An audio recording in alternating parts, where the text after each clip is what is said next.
look at your scene in black and white and see if the separation is good here. So overall, this doesn't look good.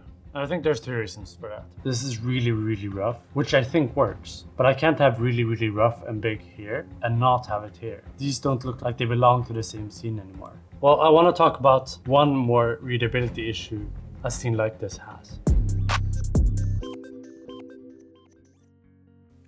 So I recently made a video talking about readability, and one of my main talking points in that video was talking about the problems with this scene in Salt and Sanctuary. And in order to explain and discuss the problems with this scene, I made an analogous scene, this one, which is, well, similarly quite bad. And then I went through what you could potentially do in order to fix it, making this scene into this scene.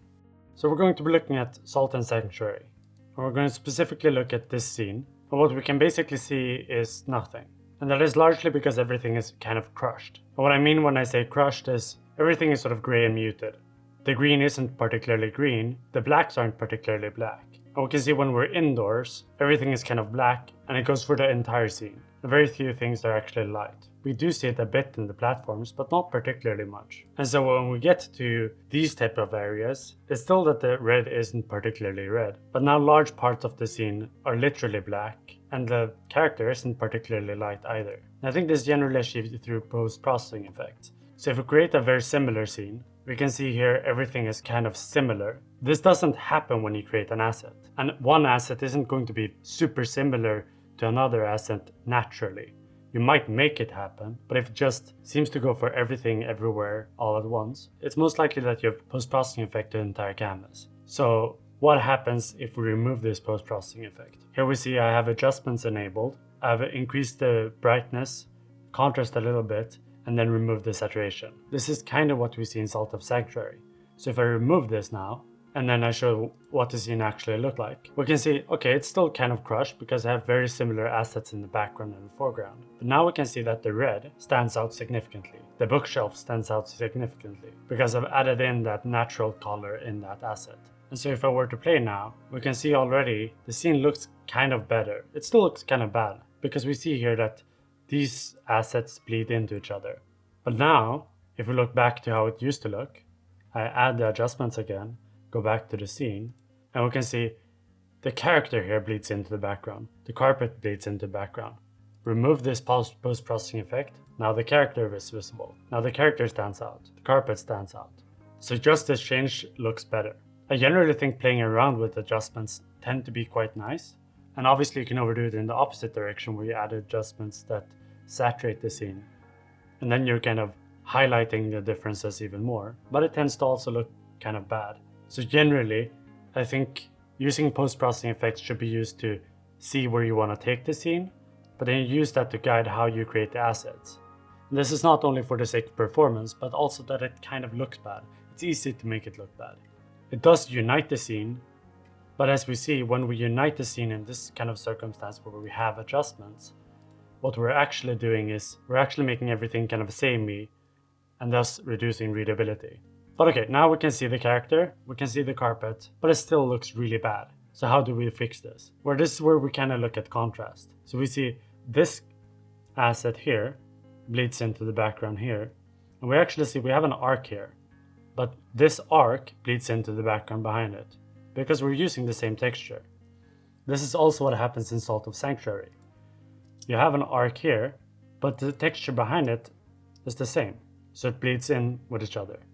We see this platform here, but it bleeds into the background because it's using the exact same texture. And not only that, the contrast is the same. And in large part, the contrast is the same because we crush it. But in this case, we also have no separation in between the assets, which we can actually fix quite easily. So the first thing we do is remove the adjustments. Now we're here. I'm running this scene. As we said, we don't want this. We want separation here and separation between the platforms. And we do this by adding some value contrast. And the first thing we're doing is not adding it to the asset. So here I'm doing a really simple one. I don't necessarily advocate that you do this. I just want to show you. So now we just added red in between. Now we see the arc. We didn't see the arc before. And if we look back to our scene, if we remove this, look back, see, it's gone. And mind you, we don't have to create this separation using flat asset. We can use it using particle effects as well. So we can get this kind of type of movement here. And we'll see, now just by adding some color in between these, even though the assets here, so this arc and the asset behind it, has the exact same texture, we're not actually feeling that presence. And the reason for that is that we have particle effects here now. So we have some particles that highlight the separation. So we're getting contrast. In this case, the contrast we're getting is color contrast, not value contrast. So if we go back into our scene and we add adjustments and we just flat out remove the color in the entire scene, now we see the separation is kind of bad again, right? Because the separation only existed in the color spectrum.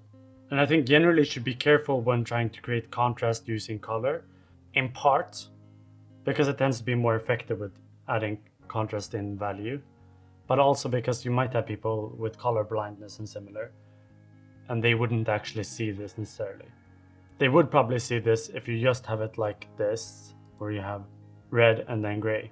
But sometimes you might create contrast using like green and red, and colorblind people wouldn't see that. So I think generally it's better when you create this separation and this contrast to actually look at your scene in black and white and see if the separation is good here. It's still better than before, right? Because now we're getting this, we don't see the texture behind it. And we're actually highlighting this entire platform, but we're not highlighting here. So the platform still bleeds in here, but we can still fix this.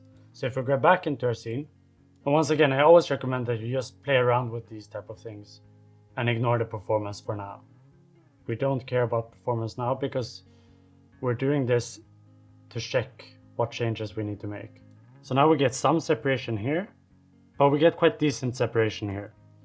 Now we can clearly see the platforms, and we wouldn't actually have trouble playing this without having even touched the assets. This scene looks better. But once again, if we add adjustments and see this in grayscale, it's still kind of bad. Because since all of our assets are similar, we still have these kind of crushed value contrasts going on. So how do we go about fixing this? Well, we need to start looking at the assets. And we want to add contrast to the assets. Because the assets are kind of gray. They're just playing in this middle field of washed out. We can see here we actually have black, and it frames the scene really well. So let's go and fix the assets, step by step. And we just look at this asset. What's the biggest issue with it? Well, we do have the platforms highlighted here, to some extent. But if we look back to our scene, the big issue here is that the entire asset is kind of flat. We barely know where the asset begins and where it starts. So how we fix this is just simply mark it out. We add contrast to the edges and reduce the contrast on the texture. How I'm gonna do it is I'm gonna make 2 copies of this. Now I flatten it and made a new layer. And we're just gonna make it a gray block. Now if we add back this and then go into opacity and just reduce it significantly, now we still have that texture. Okay, now we have no contrast, but we want contrast, right? So we add it back. First and foremost, we can still play around with this. We're simply reducing contrast on the asset, in the middle, the texture, reducing contrast on texture, adding it back to the edges. That's all we're doing, nothing else. And then at the top here, we can add some highlight. Just to make it separate better. And then we're adding a bit here on the where you walk. Technically, I'm not doing anything except highlighting the edges. But we're gonna see that this will still make the scene look better. Just this simple fact. We go back, do this to the next asset. This asset actually looks kind of decent because I've already kind of done it. Highlight the edges, duplicate it, take this gray color, drag it over the entire asset like that, add back, lower opacity. Now we get this kind of washed out look of it, which is fine. because we want it to be washed out so we can add our contrast back in. So that's what we're doing now. Take our brush and we add contrast. And re-import our assets. And now we look at the scene. Well, it looks bad. I grant you that. Even without this red here, we're still getting significantly more separation because we've highlighted it using contrast. And we see another thing here, is that now that this part of the asset isn't that dark, it's actually not bringing attention to itself. Instead, we get the attention of the entire lump here, the entire asset. We're getting the asset attention to the joints here, instead of the parts in between. So if we were to look back at how our previous assets looked, we see here that because we had no highlighting of this, the attention was not in between these assets. But we got attention here instead of here. We didn't get our attention where we wanted it to. Now that we've changed this, by not making it prettier, because that's not our goal, just by highlighting the edges, we see these individual parts. Now we're getting a better concept of what the scene is meant to be. This is meant to be this type of bridge thing. We didn't really see that before. And we can ignore that this is sort of swaying in the air, which it shouldn't be. But we still get this type of like, oh, it's a bridge, cool. And we get this edge, which actually kind of highlights, it looks like we're getting light from this arc. But more importantly, we see where the assets end and begin. Before this could sort of bled into the background, we can see this if we replay the scene. It kind of blended together.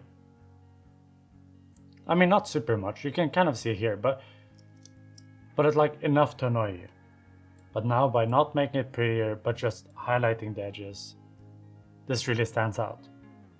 And we didn't really have to do anything to the bookcase in this scenario, because we still had some contrast there. Okay, we still have the same issue. So if we go back to looking at our assets, we'll still have these type of things. So this asset is just a flat pattern.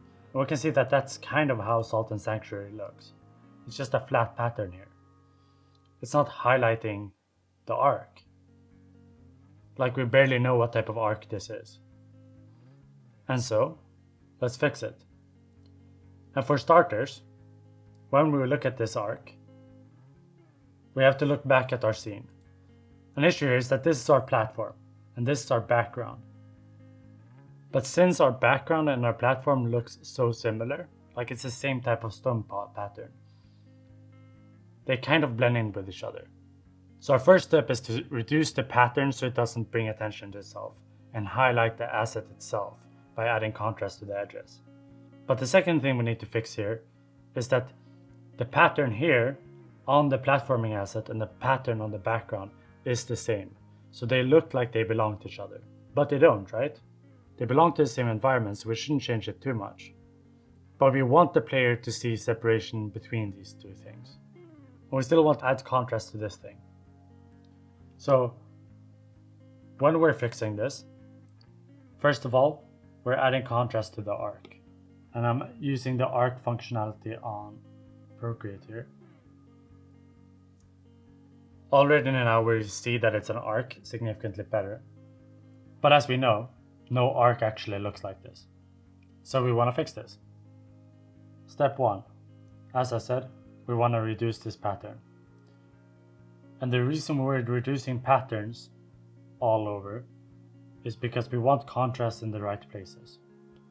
We can still have this pattern if we want to. That's not the issue. The issue is that, as we see now, here, everything is bringing attention itself. So this part is bringing attention away from the arc. We want to highlight the arc. So we bring down the texture, and now the arc is what stands out. And so you maybe want to add some cracks here or something.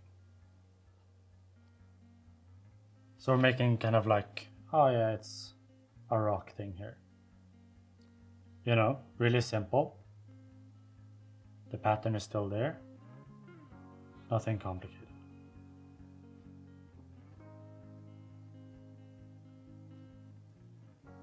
Okay, there we go. We have an arc. And our arc makes sense. And technically, I don't even know if we need to do more to this asset yet. Let's just see what happens when we add this arc to our scene. Okay, so we see just by adding this, we just made this small change. That contrast really makes the scene look significantly better.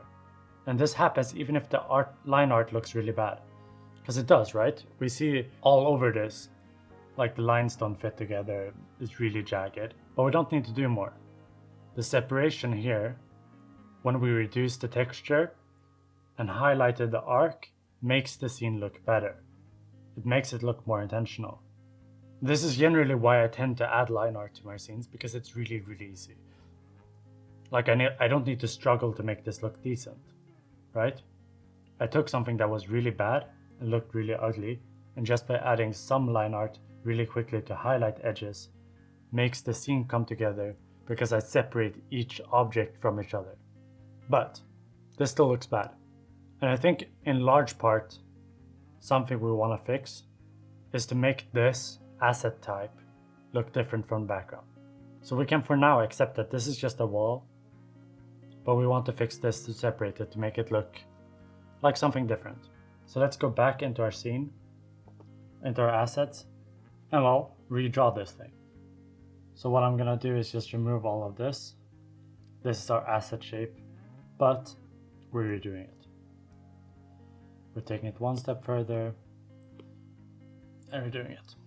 Now we have a blank canvas and we add our line art. This was just a big stone block and we don't want that, okay? So what do we want? Well, we want smaller line art, that's for sure. That was a bit too much. Now we just have a black box. This is not how we want it to look. We're just adding the line art to show what parts of this asset we want to highlight. These are the parts that we want to highlight. So these are the ones that we're going to pay attention to. We don't pay attention to this in between, because as we said earlier, that will bring attention to those parts and not to the asset itself. And we want to bring attention to the asset and the core aspects of the asset. How do we want to make this thing different? Well, we could, let's say we want some brickwork or something like that. So let's do that. I'm adding a small brick here. I don't know what this is, but we're adding it here as well.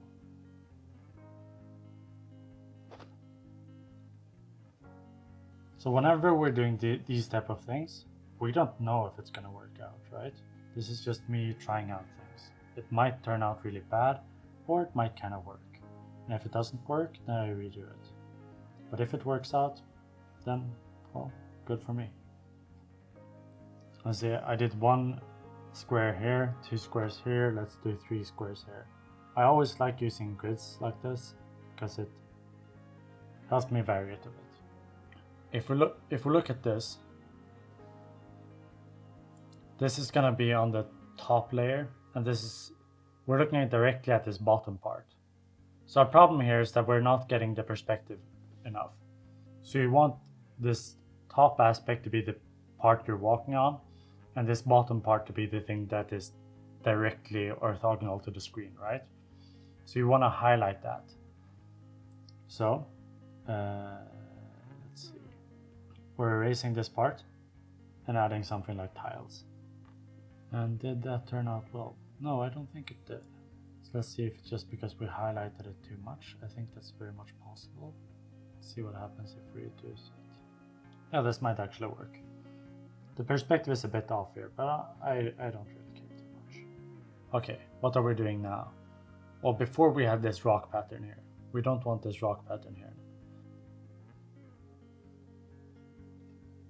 There we go. Now we have it a bit lighter, and now we're just going to add highlights. See now what happens this color. Now the contrast here is too strong. Just a little bit. And we're not paying too much attention to stuff, once again. See, we really gotta be careful when we're adding any type of contrast or color. Because if we do it a bit too strong, then the only thing you're looking at is that contrast. If you added too much at any particular spot, like I added here, now the only thing in this entire asset that you're looking at is this small part. But if you add the right color, now it looks okay. So now we have the top part kind of done, and we do the lower part. And we're only thinking about the shape. So we add some shadow here.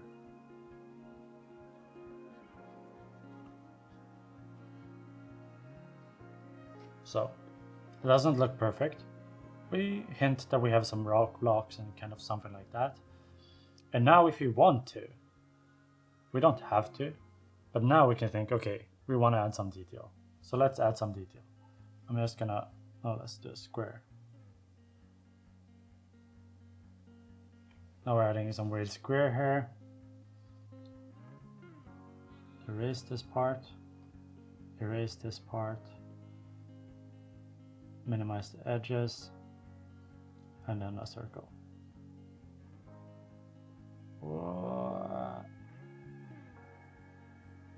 A second circle, okay? Far from perfect. It's actually kind of bad. Do I want to redo it? No, I don't. Let's keep redoing it and let's just highlight it. There we go. And then we can add a drop shadow below here. Something like that. Shadow below. And then a small shadow on top here. I don't know if this circle is gonna look good. We'll wait and see. But okay. So let's just take this asset. We finished it now. Let's see what happens when I put it in our scene. This is what I always do. I go, I change it, I replace it, I run the scene, and here we go. It looks kind of cool, right? It's not perfect, and I actually think that this is bad. Now we're looking at this part, right? It's definitely bad since I'm reusing this asset up here, and it's kind of bringing attention to itself here. We'll leave it for now, but we might remove it. But in principle, this small change, it actually works, right? Now we removed all texture. We can add back texture, but technically, we can leave the texture in the background. And if we change this part, now it kind of works. Removing the texture, even though it seems like a bad choice, since we're paying attention to the asset as a whole, we're trying to separate this platform from the background. We haven't done it with color yet, which we probably will do, but we don't even have to technically. So let's continue in this direction. So this asset is the one over here. And we can actually see that if we look at the actual scene that I'm sort of copying, this is kind of a wood asset, but I haven't made it wood, I made it gray. But I don't think it's bad actually trying to make it wood. So let's look into doing that. So we take this, and I'm just gonna flat out go, we drop a color on top of it, make it significantly darker, add a layer on top, and we add line art. See, once again, when I'm adding these lines here, even though I'm thinking about, okay, let's add texture, what I'm actually doing is I'm adding contrast in the wrong places. So whenever you add this type of contrast, make sure to not overdo it. Because when you're overdoing it, it reduces the readability of the entire asset. And you're bringing attention to the wrong places.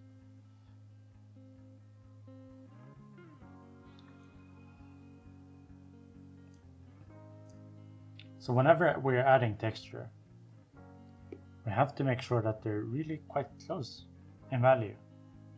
The texture should be close in value because we're only hinting of this type of texture.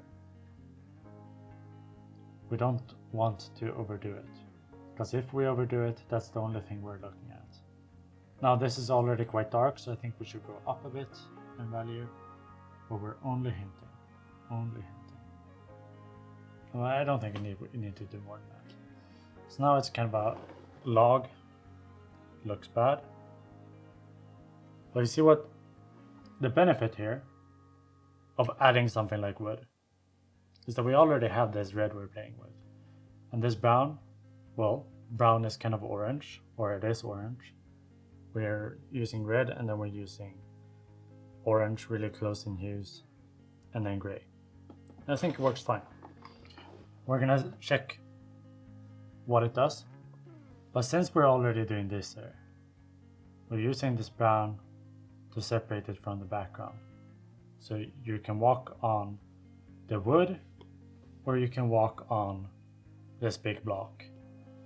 If we look back to our scene here, why is this bridge just a boring gray block? Why is this scene here just a boring gray block? It adds no separation, no platforming type of like. Now mentally, we're going, the gray is the platform and the gray is the background. The carpet here is both the platform and the background. But if we were to make this block here that we're walking on be wood, like we have here, now we're getting this sense of, oh, so we can walk on wood, but our background isn't wood. So now whenever we would see wood, we'll be like, oh yeah, wood is platforms. And that's conceptually quite good. So I'm not actually going to remake this. We're just going to reuse this asset for the platform here. So we go back and we're going to add this into our scene again. And if we go back and look what happens in our scene, wood platform. And now instead of having this rock tile, so instead of these, we're just going to have this. Okay, and we look now. See? It kind of looks better, right? At least I think so. But now we've added another issue. A tiny issue. Which is that this doesn't look uniform anymore. And it looks kind of bad. It brings attention to itself. So I think we should remove this rock. Just make 4 wooden pillars and then move this one forward. So let's do that. Go back into our scene, take this part, duplicate it, move it. This one we delete. And now we don't even have to draw that test anymore because that was the only place where it existed. Okay, and we now move this forward. Okay, and now we look at our scene. So this is what we're doing constantly. We're constantly making small changes, but it tends to work out. I didn't even pay attention to how I made this wooden platform. But we can see now, conceptually in our head, if we go back to our first scene, this is really bad, right? Everything blends together. And not only that everything blends together because they have the same texture, but like there's no variance, right? This is gray, this is gray, this is gray, and it looks kind of straining just to look at. So it's bad for the sake of readability, but it's also bad for the sake of variation. But when we change our scene, even though we're doing all of these changes quickly, right? It still works. We still have these pillars here. I actually don't think that this pillar is doing us any favors. It looks bad, but we should add pillars. Instead of redoing a pillar, I'm just gonna reuse a pillar I've used before. Okay, so what we're gonna take this pillar and just check if it works. Because if it works, we don't have to do as much work. And mind you, I don't actually know if it will look good. I hope that it does. But if it doesn't, then we redo it. So now we changed it, and does it work? First we need to move it, right? So we remove this pillar because this one wasn't doing us any favors. And it actually increased it a bit. So overall, this doesn't look good. And I think there's 2 reasons for that. First of all, this type of pillar doesn't fit with this type of asset. And if it's gonna look like some type of support, then it really should. Number 2, this asset isn't actually standing on this, but it should. So conceptually, this is what we would do, right? So it would be below here, but it would above there. But I think that even if we do this, even if we do this.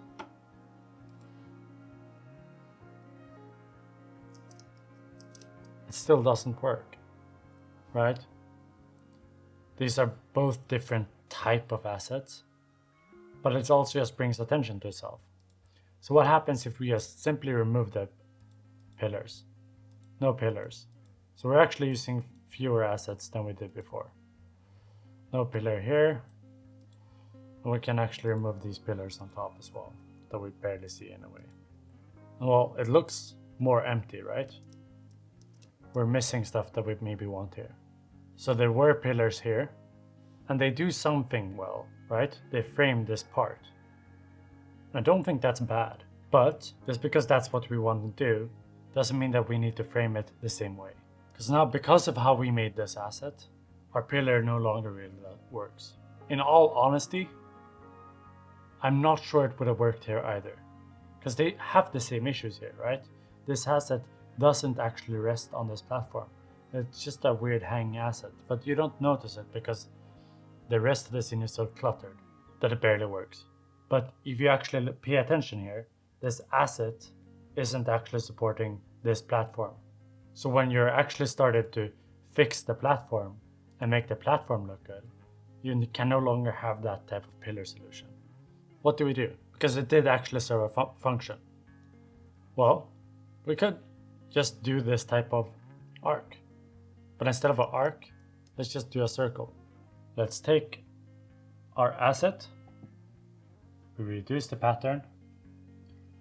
So first of all, we combine these, double it. We take this asset, select the color here, just drag over it. And mind you, I know I have a video on how to do performance, but we don't really care about it here. We're just doing this for the sake of learning art. There we go. Add this on top. Reduce the opacity. Now we're adding line art. And we're just gonna do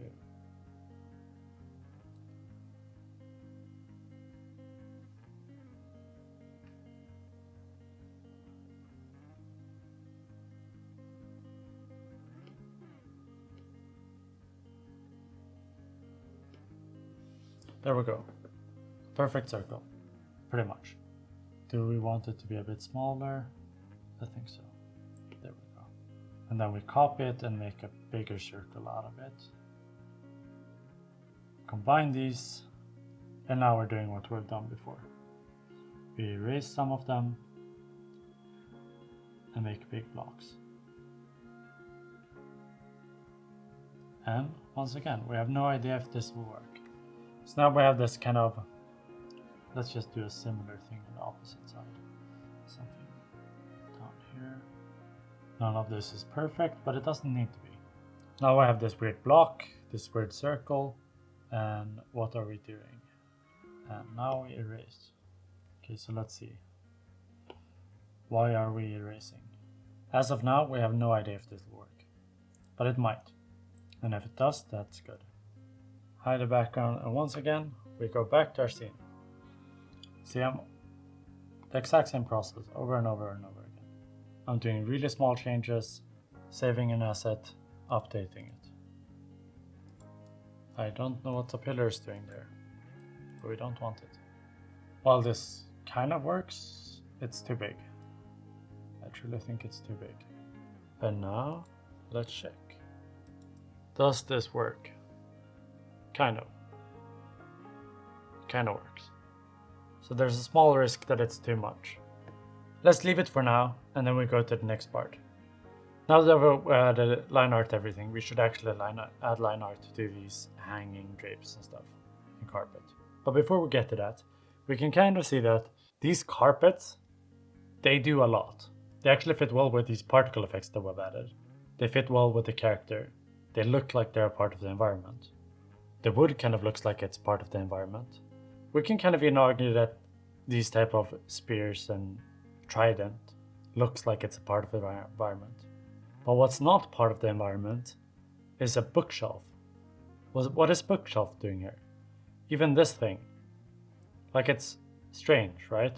It looks out of place. It's bringing attention to itself. And we can kind of see this part as well. The shield kind of works, the torch kind of works, but the bookshelf, it doesn't work. It looks out of place. And no matter what you do, it will still look out of place. If you want a bookshelf background, you need to add a context where the bookshelf background makes sense. And it doesn't make sense here. It literally doesn't. And I just want to add here, since we don't have a profile view of our platforms, we've sort of angled it, similar to how they've done here. The platform makes sense, perspective-wise, it kind of works. This torch kind of works, candelabra. But what doesn't work is the bookshelf. Because we're seeing the bookshelf from profile, but not the platform from profile. And so the perspective here looks off, right? This is a really odd perspective. And you might not have noticed it before. You might not have noticed it in this scene, but now that we've kind of fixed the scene, now we're just highlighting how this perspective is different from this one. And once again, the bookcase doesn't make sense in this context. So delete bookshelf, we have fewer assets, but the scene looks better. Still, this hanging thing works. This still does. This kind of, I'm gonna say this could work, but we need to fix the perspective. But we could technically also remove it. But okay, let's fix these drapes. Let's fix this carpet and maybe fix something on this asset and see what happens. So already we removed this asset, this asset, this asset, this asset, this asset, but we removed a significant amount of assets. And still the scene looks better. Less stuff, better. And it's not like we could have kept it. It's just that in this case, all it did was either bring attention to itself or not fit the context of the scene. And stuff like we have this wooden platform here. Why aren't they reusing this wooden platform here? We're just drawing more, but it looks worse. Like this would have looked better. We can actually go back and just see what happens if we were to crush this scene again. And when I crush, I mean add adjustments. See? Like the wood looks so much better. Oh wait, we don't want to do it, overdo it. But right, like getting this wood here just adds so much to the scene. And it's not even well drawn wood, right? You saw me draw it. Like pay attention to this. It looks really bad up close. Just because it fits the scene. We're like super focused on this platform now. Before, in our previous scene, like when we started doing all of this, look how horrible separation here. Absolutely horrendous. And like this kind of worked here, but it's not good, right? Same scene, like we barely spent an hour on this. 2 hours. It just works. Where were we? All right, we're gonna fix these assets. And I'm gonna point out here that if we look at this asset now, I can highlight it a bit, but your inclination might be to add details. Like you might want to do something like this or some detail. But if we were to do that, I can actually show you. If we were to add some detail here, we add some like a crack or I don't know. We can actually make it uniform. We're like adding small details here. You're gonna see what happens. Now, I didn't pay attention when doing this, so it won't look good for that reason as well. But I think something else also happens. Does it work? No, I don't think it does. So my point that I wanted to make was that it's probably better to keep this kind of clean and simple because it's already so small. Like it's already a highlight, a detail. It's a detail to the bridge. So when we add detail to this asset, we're like stacking cakes on top of each other. No, you don't say that. You're like stacking details upon details. So you gotta think of how will it fit in the scene. Since this asset is already sort of a highlight to the bridge, we don't need a highlight to the highlight. And once again, if we were to add these type of details in this scene, since I made this small edge here, or this small bend here, we get this on each and every asset. So it becomes more obvious that it's repeated. And that's also kind of bad. But on these, well, I happen to have already done line art on this. So let's just add the line art. And why have I done line art? Because I made an asset like this some time ago. How about this one? No, I have not made line art to this one.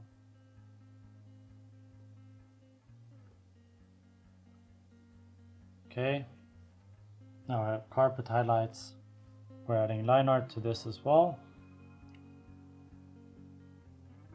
And this one was way too strong. So let's move it. So this is the one I'm stealing it from. I'm gonna add all of these, update all of them, carpet flag. There we go. We'll go into our scene. All of it kind of works, right? Very few changes overall. But what did we do? If we go back to our original scene that looked like this, we had no contrast here. We had no contrast on any asset. We had some assets that didn't fit. They made no sense. On top of that, we had crushed everything in our scene. So even the character that should stand out didn't, right? And then we made some poor choices in our assets. So the platform looked way too similar to the background. This type of platform that we could have made something different. We even had a wood, but we didn't make use of it. And so now when we play our scene, now we can point out that this white doesn't work as well. So now we can change that, but we see that now. We see all of these small things. So now we had these particles. Or we just change them to red. Kind of works. Okay, so I want to point out now, when we're looking at this, that we could, if we want to, play with sharpness. So, and just pull up blur. And now it becomes extra clear, right? We get even more separation. And it works fine, right? This doesn't look bad. We could argue that we have slightly less readability in this situation. But since we barely have anything that really pulls attention, it doesn't really make a difference. The biggest difference that some type of, if we want to look at situations where we get a big effect from adding shaders, it's closer to when we're having these type of scenes that are really cluttered to begin with. Well, now we're really differentiated between the platforms and the background. This looks horrible though. But that's just because the scene is bad. Differentiation between the platform and the background. But this is really bad as well. When we're looking at this scene now, and we compare it to our original scene that looked kind of like this, not only did we improve readability and stuff like that, but now it also doesn't look like the same game anymore. And maybe you want your game to look really bad. And you want your game to have a lot of details and look sort of messy in a sense. You want to have it a bit dark and moody and stuff like that.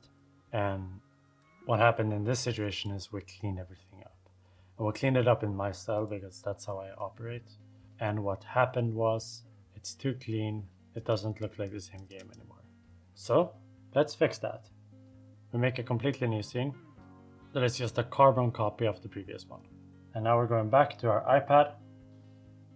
Now I'm just trying to maintain sort of this really like loose style. The line art is telling me where I should put focus with my details. Okay, I'm gonna continue this not today. So the first thing I'm concerned with here is just adding texture. Because we need to find a way to do this quickly. So first I focus on the texture. You know, force back the background layer so I can alpha lock it. Alpha lock it will help me make sure that I can be careless and not paint outside of the lines. So we know that this will be a rock. So we're just going to be concerned with trying to make it kind of look like a rock texture.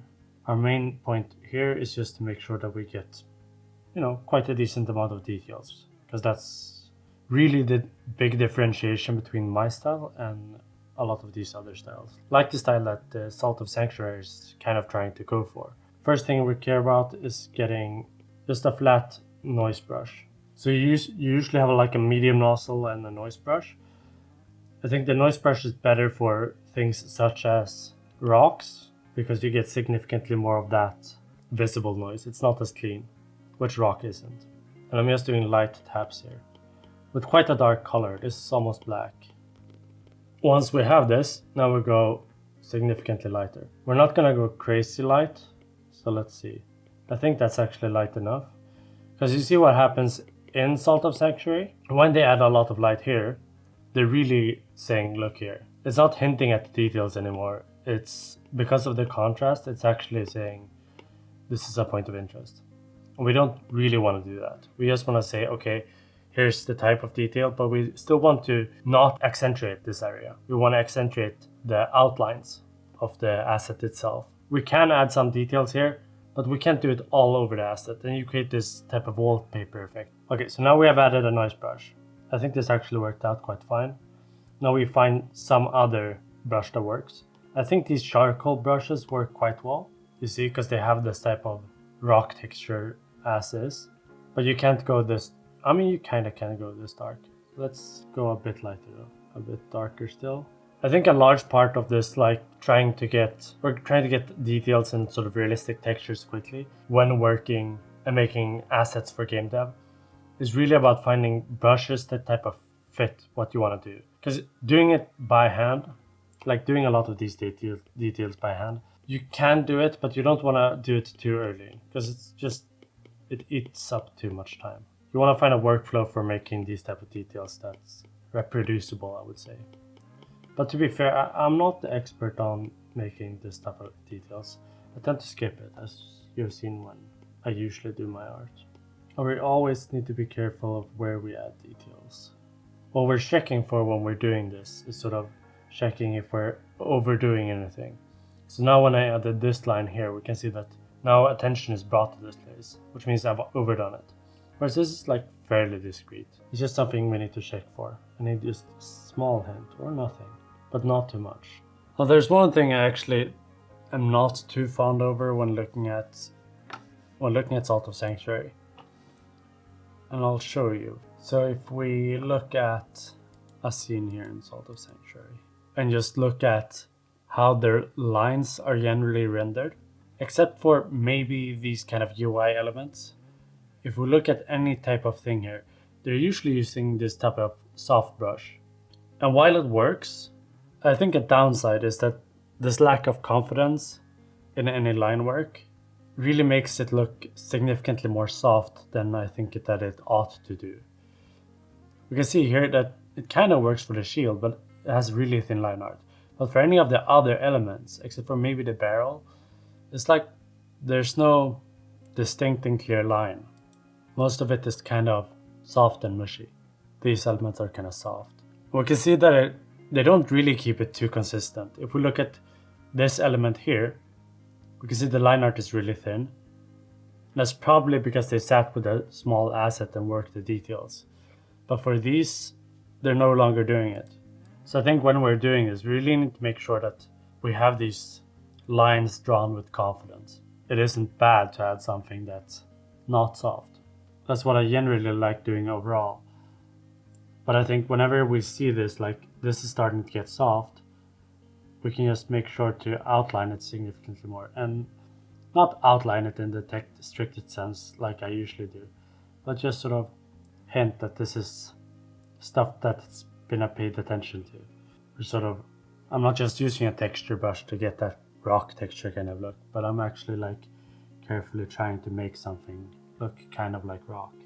And how you do that is basically you start with this rock texture, then when you're done with it, you make sure that this line here is actually like not texture, it's something that I've intended to make. And so now I'm doing the dark parts, but I'll also afterwards go in, and add these kind of light parts as well. And we'll see, maybe I'm overdoing, I think I'm overdoing it there.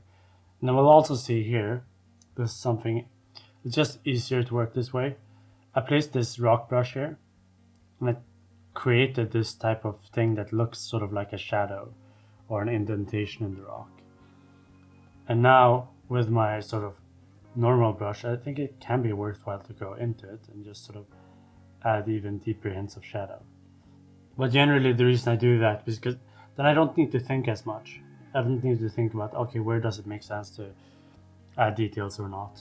It's just sort of like, I'll add details where the brush made the details before. And I'm just accentuating it, making it seem a bit more realistic. The big problem for me here is that I naturally do things a bit too cute. And right now, it's still carrying that kind of vibe. So let's look into adding stuff and details that maybe aren't as nice. I'm adding a crack. I'm also trying to add some. The question is if I should add these details in the rock or after the fact. And I'm not actually sure. Something we'll have to see. And whenever you're testing these things, like, you can just draw them on a separate layer, just to see if it works out. We could even technically go, since we know we're working with red, we can check, would something in red work, or would it not?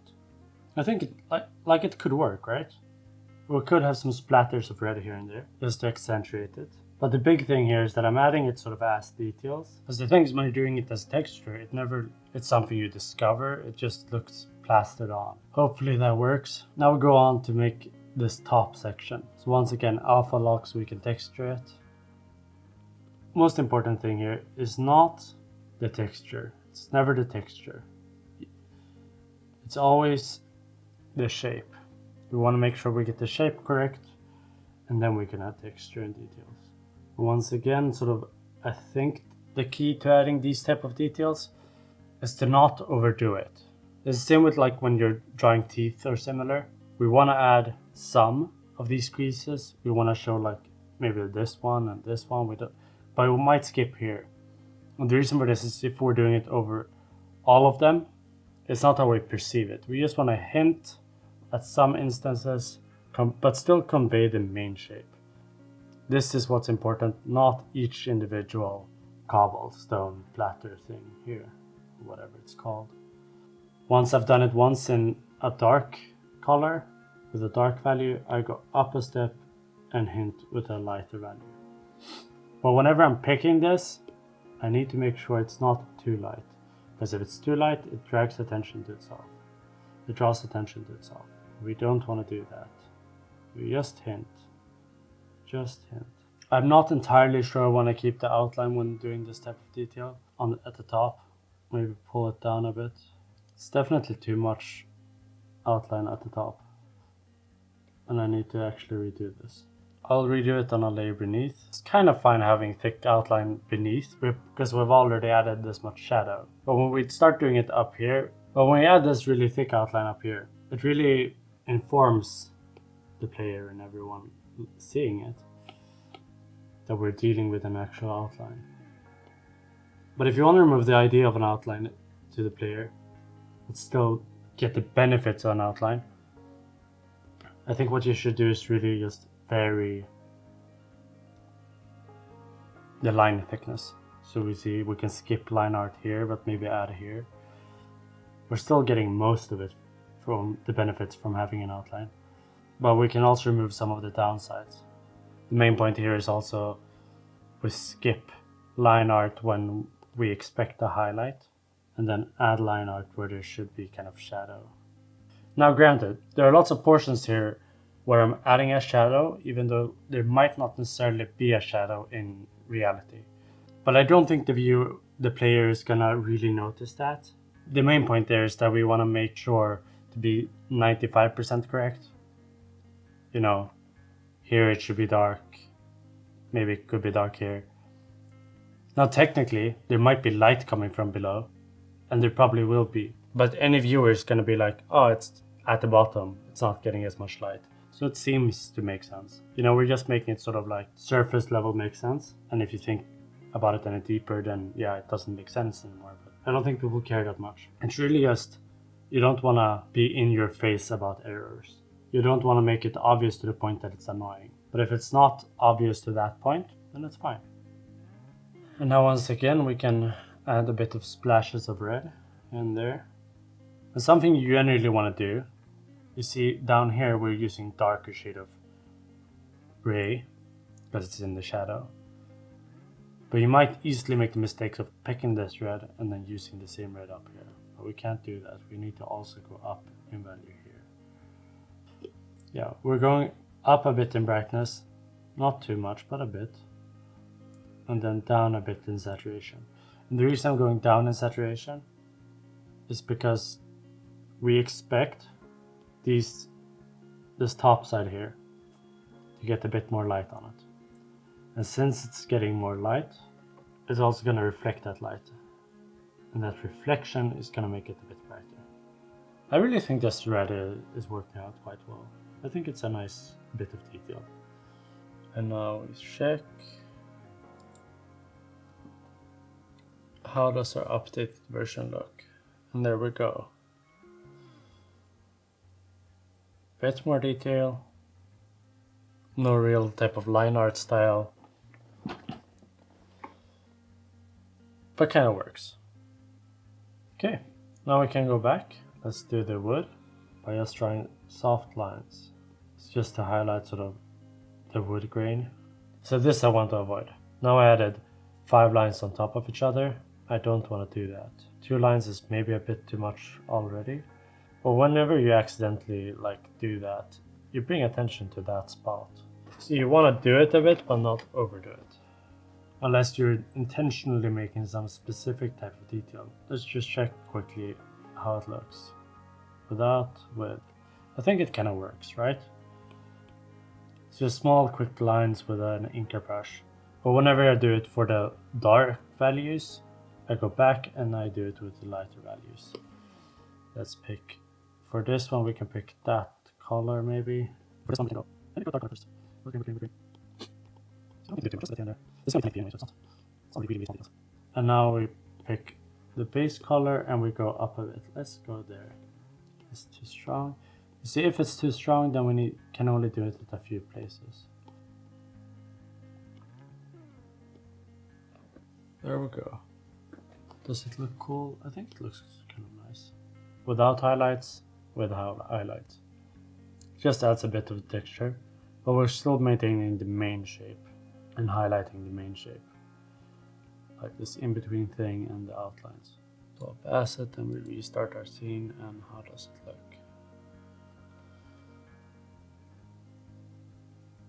Yeah, it kind of works. I think the main thing here is that this looks really detailed, but this starts to look kind of soft now. So you might have to do a bit more here, a bit more texture.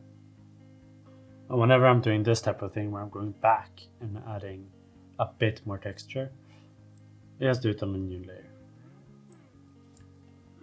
We have this concrete block texture. I think that actually works. Let's check.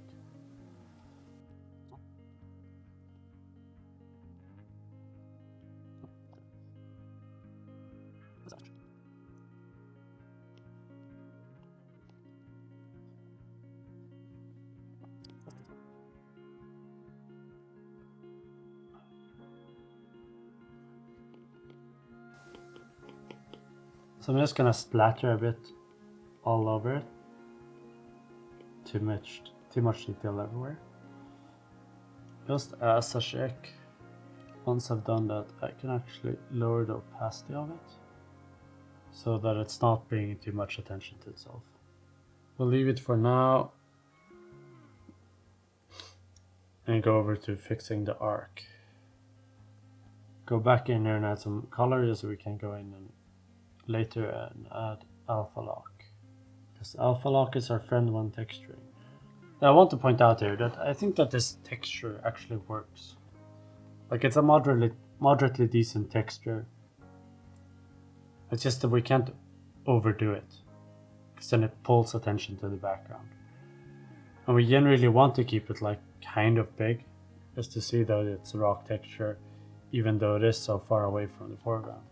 From platforming area, especially if we would be adding blur. I don't think we are adding blur in this case. Let's go here, add a new layer, and then maybe not a noise brush actually, but we can go back.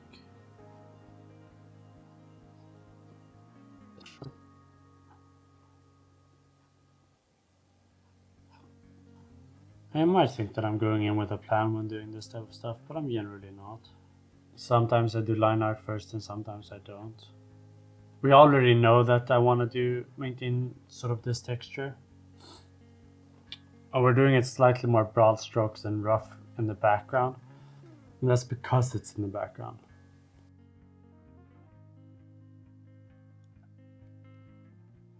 And the reason I'm going over here with like this texture brush again is, even though I did this kind of dark detail sort of hastily, if I want to accentuate it, this is just a texture. I'm covering up any mistakes I did. Maybe it works, maybe it doesn't. Now we go lighter. Once again, now I'm adding contrast, right? And I said earlier that we want to avoid adding contrast to textures. But we have to point out here that I'm adding contrast to the edges. So I'm highlighting it. That's always good. I want to avoid adding contrast up here. Down here is fine. It's still accentuating the main shape.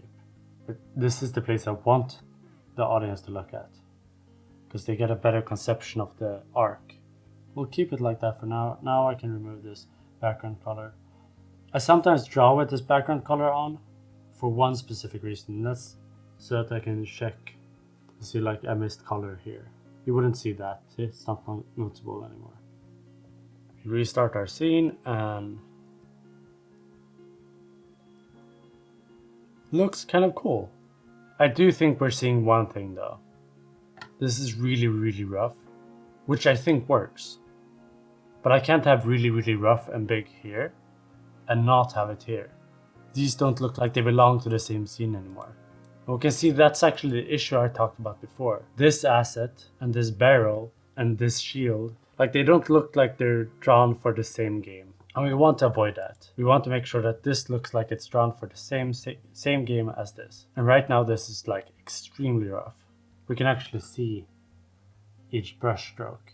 We go back. We can still maintain these fine details, but we really need to make some really rough and thick edges as well. Because if we don't, then they...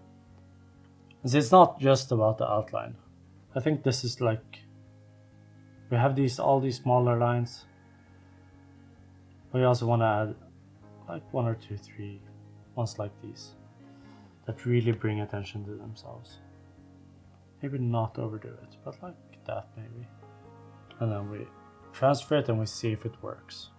And when I say works, I always mean, does it look slightly better than previously? And I think it is, right? Not only did we match the scene better on this asset, this wooden asset, but I think we also got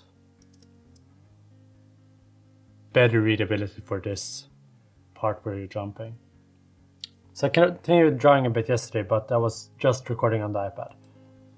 I didn't do much specifically. I just cleaned up a bit of these unsmooth lines and stuff that indicated clearly that I had drawn it. I also started fixing these banners. And in this case, when I fixed these banners, I just added some thick line art, some details. And a key thing to note here is that I could have done it, making it look a bit more like a banner. In this case, I think I started making it look a bit more like a wooden panel, because we get these type of clear grain going through it. In a sense, that's bad, but I think that it actually looks kind of okay. And hopefully you agree with me. My idea is always that it doesn't really matter what it is, just that it looks kind of nice. It looks like it would border cloth, but it kind of looks more like wood. So I did that for all of them. And I went over to the carpet and I started to make it a bit more organic and fluid-like. So you get these small bumps here and there. And this is actually kind of for 2 reasons. It's not entirely clear if this carpet is lying flat or not. And I kind of want to keep it that way because it makes it easier to reuse it in the scene. And so making it sort of this weird fluff ball kind of thing, it just works better. And so most of what I did when drawing yesterday was just getting all of these, polishing everything that I started with yesterday. I also fixed this banner, and this actually looks significantly more like cloth. Now we've covered what I've drawn, but I want us to look at what changes I did to the actual scene, because it did some changes. But by just transferring files and nothing else, we kind of get this. And I think this is already looks kind of good. So when we have this line art here, we get it a bit darker. One more thing that I did that I didn't really cover is just pushing my adjustments slightly more black. Because before we had this. And it's just a small push. I think it's better having it black. For the most part, I think most of these assets look kind of nice. So we see the small adjustments I did to the back here, it works. It looks somewhat less hand-drawn or somewhat less unclean, but you see we still have some issues here and there. And we can see the banner up here. I think it works. But okay, so what changes do we make now? Because it's not quite there yet. And I think the big issue here is that even though the scene itself is kind of darkish and gloomy, we're still a bit too light. You know, we have some darkness here, but like not enough. And when we're adding this darkness, we can do it in different ways. Since we're making this kind of gritty feel, what I thought would make sense, and I'm just doing this to show, like performance here won't work, and I'm just doing this to show here. But if you want to maintain this grittiness in the scene, I think having a clean particle or shading works less. So I made this, which sort of shows the grain quite clearly. And it's just a texture that you can use as a particle effect or similar. So with just turning sprites on, I didn't do too much here. But it's just small bits here and there to add some extra separation. Now it doesn't look entirely correct here, because I also did one more thing. And that is I added another particle, another sprite system, but this is just particle effects. So now if we go into the scene, we can see here that I made it so that we get this kind of grain texture, but it's actually moving. Maybe you see it a bit there, but here you can definitely see it. So we have the grain texture moving sort of in and out. And that's just to make the scene look even more dark and sort of gross-ish. Now I didn't spend too much time on this, but you can see when we add this type of partly sprites and partly particle effects, we partly get the scene a bit more gritty, but we also get better separation. And that's why I added it to these corners. A better scene, but also a nicer looking scene. And that's the key that I want us to think about. Whenever we make choices, a choice that reduces readability and playability, but looks good, is not really a good choice. A choice that is just good for gameplay, but looks awful, is also not a good choice. And we want to maximize and find all of those choices that both improve gameplay, but also make it look nice. And stuff like this works quite well for that. One thing I will note here is the performance at the moment is dark. But I'll get into that later. But I don't think that you should really ever care about for performance initially, because it kind of ruins your creativity. If you're constantly thinking about, oh, this won't be performant, you won't really get the look that you want correctly or quick enough. So once I get the look, then I start worrying, how can I fix the performance of this, because at the moment it's atrocious. So stuff like this is just a really large texture. And that's not necessarily good to have. But we could just make it one tile thick and then repeat it. We might change the look a bit by doing that, by changing this to a big texture to a small one that we repeat. Then we can always judge, okay, how do we increase the performance without reducing how nice it looks? And we have something to compare it to. I'd probably also, instead of making this arc just a new stone for each, I'd probably make something like 2 or 3 stones that I repeat and reuse. I think this platform can actually be kept. This pillar can be kept. They don't do much for performance. And then I'd play around with particle effects significantly. One more thing I'd like to note here is that we see I added shadows here in particle effects, but for this edge here, it's clear that it's drawn and it's way too perfect and clean. So we're also adding somewhat particle effects to cover that. So we can see here, add the grain and we make the scene look even more gritty. It's not perfect for the sake of performance, but it looks quite nice. So now we have our scene, looks quite nice. It's pretty much almost there. But we can do a bit more. So first of all, we can add particle effects. Just in the front, flying around. I made this swirly particle effect, or actually I've made it previously, and I just reused it. And since we're going for this dark and gritty scene, we can just make the particle effect completely black. And how I usually set these to make them make sense or swirl in perfectly the way we want them to is largely here. So I make this edge here with 0 opacity. In the middle, I go maybe full or somewhat opaque. I can go a bit less, but now I went fully opaque. And then I go back and end it to 0 opacity. And I do this over the lifetime of each particle. What this does is that when it spawns, it won't be visible. It will have 0 opacity. And then it will slowly start to fade in. And then when at the end of its life cycle, it starts to fade out.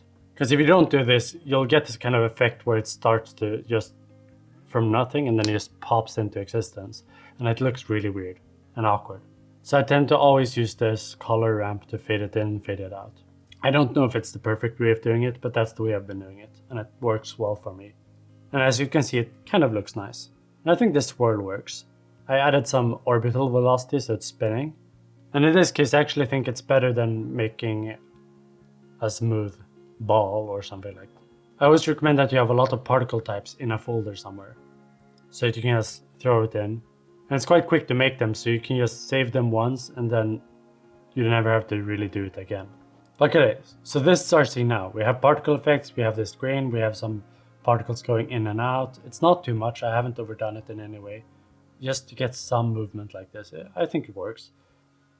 Obviously, if we want to care more about it, we would spend significantly more time fixing all of these. We could also spend some time adding some details here and there. But one thing I think this type of scene benefits greatly from is a grain shader. Hopefully you can see it now. We get some grain. This makes the scene look even more gritty. I don't know how well this will come across as is. I don't know how well this comes across because of YouTube compression. If you don't know what I'm talking about yet, let's actually increase the shader. This is way too strong of a shader effect. And I don't think this is really a good grain shader because you get this repeated movement that sort of moves too much horizontally. But I haven't really worked on grain shaders too much. And I just did this one quickly. And we wouldn't go this strong because this is kind of annoying. But if we go something like, I think I had it set to 1, like this, it's not actually disturbing. It looks kind of cool getting this effect. We still get some of this banding that isn't really nice. But you can easily fix that with a better shader. Overall, I think for scenes or games like this, having a grain shader works really well. I think Hollow Knight also uses a grain shader.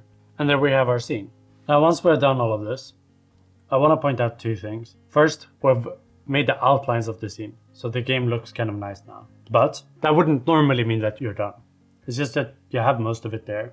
You would work a bit more on it to get it exactly how you want. In this case, we're not going to do much more on it. We're going to move on to the next stuff. But I want to point out 1 or 2 things that we would maybe be doing if we wanted to work more on this scene. So the first thing I think we could work on is just do something like this,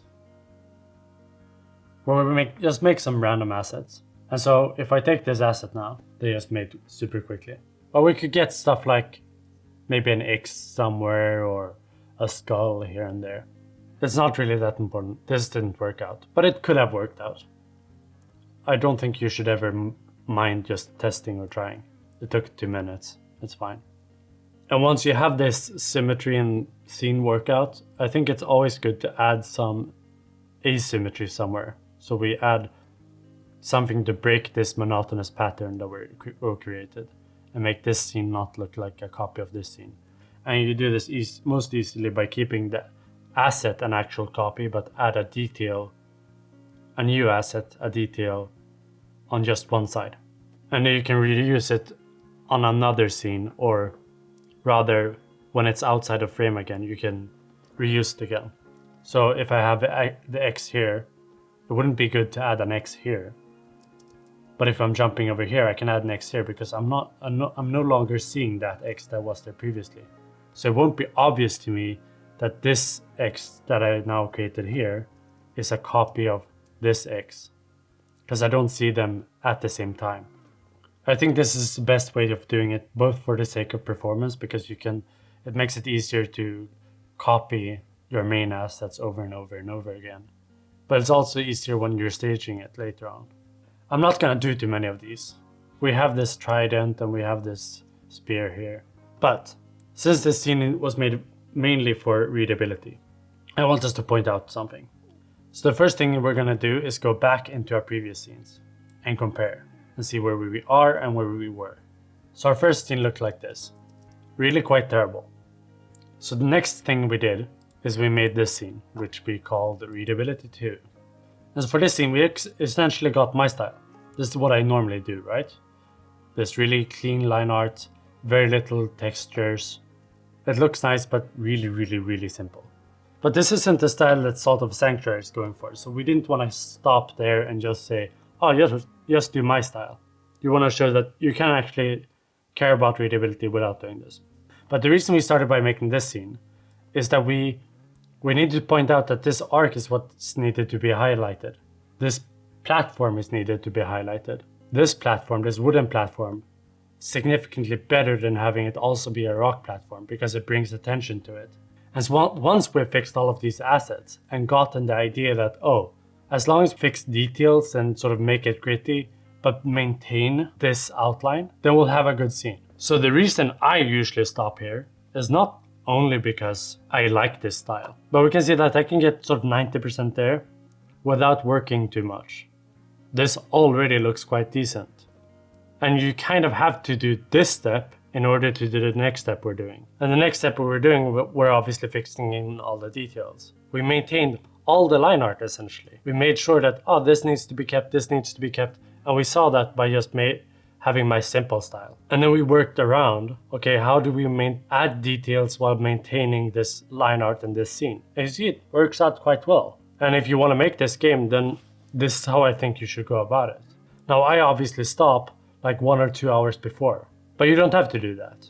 I do that because I prefer to do that, but you can obviously achieve this. And one more thing that I want to point out here. I complained earlier about using post-processing effects and downsides of it, and that when you just crush your scene, you risk losing readability because you're uniting everything. But if you make sure to have a good scene to begin with, and then you add post-processing effects, you'll do what post-processing effects are meant to do. You unite the scene and make the scene look a bit more punchy. And this is what I've done here. The exact same post-processing effects, but with a good underlying scene.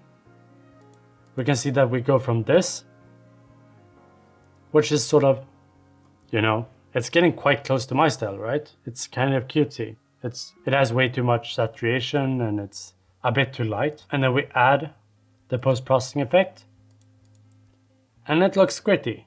We reduced the saturation, we increased the contrast a bit, and we made it more gritty. Now, normally, I think that post-processing effects are good for checking if you want to take the scene from this to this, and then you actually can go over and redo your assets. I'm not going to do that here because we're just making this scene to talk about readability. I don't really care about the scene more than that. So, the next thing I want to talk about, and the next thing we're going to do, is fix this scene one more time. How? Well, I want to talk about one more readability issue a scene like this has. And it's actually that our assets don't actually line up with the tile map. We see here, I'm running in the middle of the asset. Why is that a problem? You usually see this type of asset style where you're looking at it from slightly above. It's either puzzle platformers like Candle, or it's slightly more action-focused platformers, which Salt of Sanctuary is. If you're dealing with actual platformers that focus more on platforming than fighting, then having this type of asset style is terrible because we don't see where the tile map is. So if I'm jumping over here, how do I know if I should jump on this side or this side? Well, you couldn't really. So what happens is that most of these games tend to have a grab mechanic instead, because since you can't actually judge where the tile map is, if you're a little bit off, you don't want to feel that punishment. But most platformers don't want grab mechanics because it reduces this idea of platforming. Maybe you do, maybe you don't. To just show, we can see here that the tile map is down here and the assets go up significantly above it. This is bad for readability since you can never really judge where to jump. You don't have a sense of where the colliders are. It's not really important, but I would like us to show the same scene without having this top-down view. But we don't need to actually change that many assets. We need to change this platform, we need to change this platform, and we need to change this platform. If we do this, we get a profile view of the exact same scene, and we can see how it does for readability. And this is obviously what I'm doing for the main scene. So obviously if you check our scene here, we can see the tile map doesn't match. So this is basically what we want to fix with this asset. So what we're just gonna do is we'll freeform it a bit, increase the size. Doing this, what I just did, is kind of destructive. So you need to be careful when doing it, because it will make the assets look terrible. So this isn't significantly more difficult than just, we make it a bit thicker at the bottom, and then we delete this top. All of this gone. And then we'll see how it works out. But I think that it's actually going to look okay. This is actually a bit too thick, I think. We don't need to pay too much attention to this stuff. I'm just going to do it to show. So squashed it. Now you really need to be careful when doing this in actuality. But like overall when we're doing this, we're still keeping the same assets. We're not really doing much different. The only thing is that we're shifting so that this top layer is less visible than before. For this thing it's the same. We essentially remove this entire top.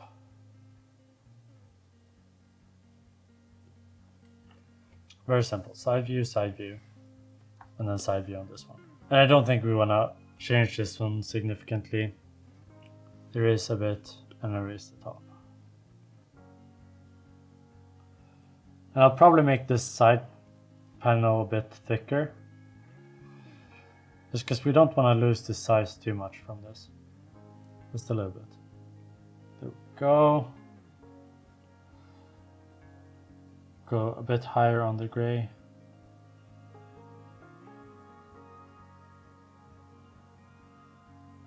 And then we add line art.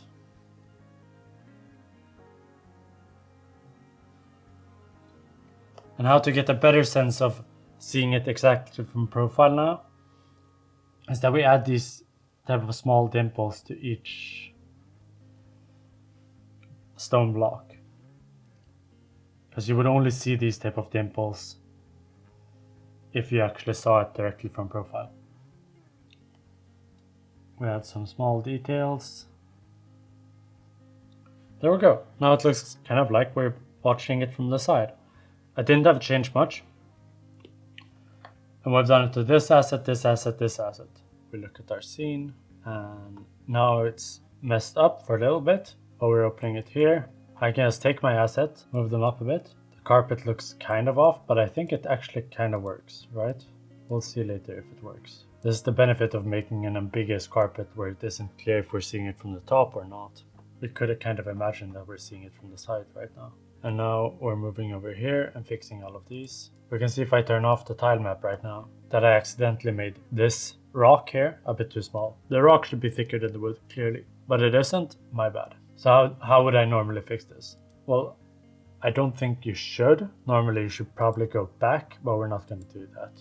Instead I'm just going to go 1.3, 1.3. So I'm making the 0.3 times bigger and now it looks okay. What we could do now is we could actually take one of these short rocks and place it on top.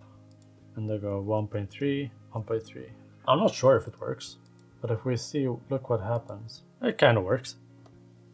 Made it look a bit cooler. Now we'll go over here. Now we just need to fix all the assets that got misaligned to their tile map. But now we can see that the scene doesn't look too much different from the previous one. Looks kind of similar, but the readability is a bit better because we actually get the information of where the tile map and the collider is. So if we open our previous scene, here we have this, and our previous scene was like this. Both look kind of okay. I definitely generally prefer this. I like having my assets match the tile map perfectly. And I think that this generally looks less wrong. I do want to try one thing though, because there's one thing that actually bugs me a bit. What happens if we go really dark on this? So we go like that. That's too dark. But if we increase it a bit, I think it actually kind of works. However you want to do it. I would normally take my asset layer, and we see here, this is the platforming layer, and I pushed it to -1. I would usually go 1 here, and we see what happens. Is now the character ends up behind the assets. I generally prefer when the feet are hidden. Obviously when you have the other type of scene, you actually can't do that. Because if you start hiding the feet, when they're behind here, it just looks super off, like you're behind the asset but still walking on it. And now if you compare to our original scene once again, this looks really bad, and I hope you agree. But we still maintained our aesthetic or feel kind of. It's still dark and gritty in our new scene. Because this is often what happens with readability. Whenever you add something to make it more clear, focus on the right things, the scene starts to look better. I'm not drawing better necessarily. Obviously in this case I am drawing better. But just by being able to identify what's what, the scene looks good. Regardless of what I've done here, when it comes to these assets and stuff like that, I want to point out, because I have a video on how to worry about performance, is I pretty much never worry about performance in this case. We can see that my assets aren't 128 by 128. None of it is actually correct or to scale. And that's because I don't usually care about it when I'm making assets. Because look, I can do this asset however I want. Just have too much canvas space while I'm making it. And then once it's finished, like now, I can just go in, crop, go 128 by 128. Done. And now it's perfect. If I started doing it beforehand, so I made it 128 before, I wouldn't necessarily have as much space to readjust and move it. And it's so easy doing it after the fact. So I tend to just go over the top. Suppose I want to move it down or I have another asset that I need to change or adjust. It tends to just be easier to, for me at least, to go too big first and then change it after the fact.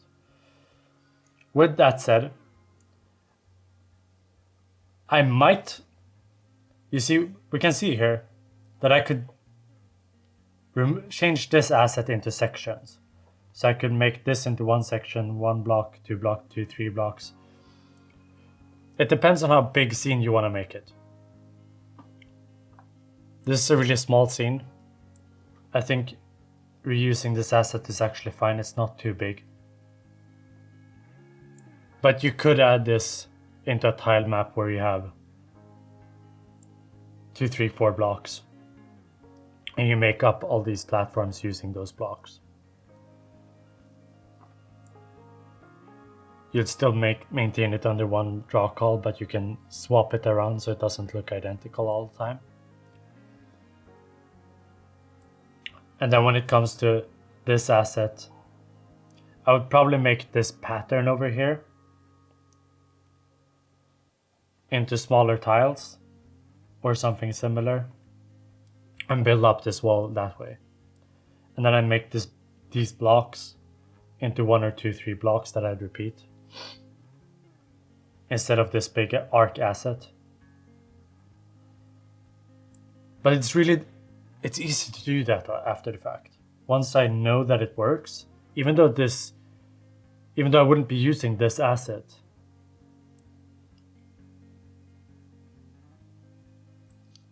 it's easier making the scene and then worrying about performance. Because if I worry about performance beforehand, I'm spending a lot of time making the assets perfect, and then I might go into the scene and it looks like crap. It wouldn't look like this because this is good, or this works. But it might turn up like this, right? It might turn up like this, and this is crap. And then I would be wasting hours on making these assets really performant, but they would look like shit. So I first make the scene look good, and once it looks good, then I go back and go, okay, this asset is really bad for performance. It's a terrible asset. And one big aspect of that is that I don't actually 100% know which assets will cause issues with performance. How would I know, right? This scene might actually run really well. In this case, I don't think the scene actually runs poorly because of the assets, but I think the biggest issues actually come from these particle effects, because these are way too big and there are way too many of them. And I don't think that they're organized under the same draw call. But there we go. So while finishing my actual video, I did end up making some alterations and some changes here and there, so I thought I'd just cover them. First and foremost, this is how the scene looked. It was kind of empty. It had a good structure, but still kind of empty. One of the first things I actually looked into changing was making one view that was slightly less shifted, because my original scene had quite an extremely angled view. So if you wanted to have a slightly less shifted view, you'd get something like this. And we can see a comparison here between the different platforming views. So this is completely orthogonal, this is slightly less shifted, and this is the original scene which has a really steep angle. I think the really steep angle looks really incorrect and wrong. But as I mentioned in the actual video, all of them look kind of incorrect. But I personally think that this type of view is the best one for platforming, because it matches the collisions perfectly. We can see here that I added some things. I added a jar, I added some cobweb, added a paper, and then I added a pipe here.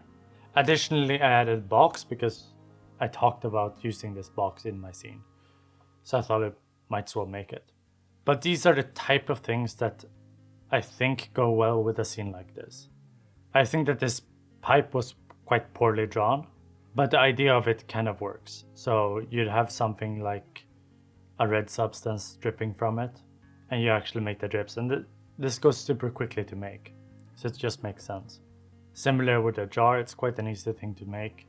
And the only thing I'd point out here with the box, because one thing that I think can be problematic with boxes at times, because if they're completely orthogonal to the camera, they might on occasion look as if they belong to the platform and that they are a platform. So we can see this if we actually go into my preferred orthogonal scene. We can see that if they were to be completely orthogonal, since they don't really have decent separation between the platform and the background, they might actually look as if they belong to the platforming area. And they might actually look as if they have a collision box. One decent way I think of getting around this is to actually shift the view slightly so you see the side of it.